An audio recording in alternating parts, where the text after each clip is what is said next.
working over the past year through our connections with the Vatican and the Pope Summit, which happened for mayors around the world not that long ago, and other conversations we've been having with the State Department and other sort of global networks that we're part of in setting sort of pieces of the agenda for COP21, particularly as it relates to cities. At COP21, the city will have a presence at COP21, particularly on Cities Day, which is December 4th, where Mayor Hidalgo of Paris and the UN Special Envoy for Cities, Michael Bloomberg, the former mayor of New York, have invited mayors from all over the world to really start to think about the issues of climate change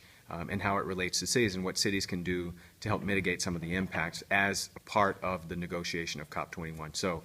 it's something we're happy that we're a part of, that clearly we're on the front lines of this in the United States here in New Orleans. And so this global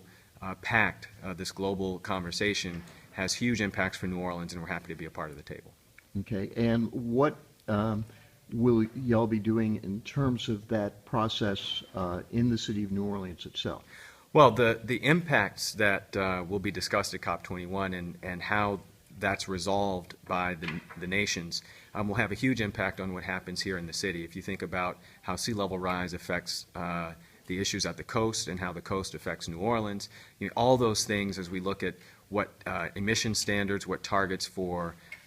climate change targets as it relates to degrees that the nations will agree on, that all has an impact here at home on what we can predict our future will be as it relates to sea level rise, in particular, coastal issues, hurricanes and other things that might come our way with more strength in the future. So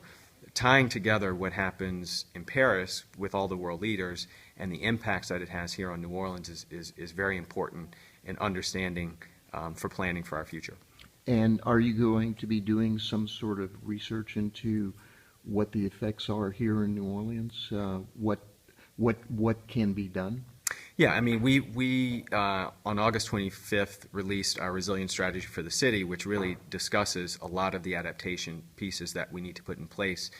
particularly around water management and other issues. But as a part of our joining with other cities around the world, we're going to look at our greenhouse gas emissions and understand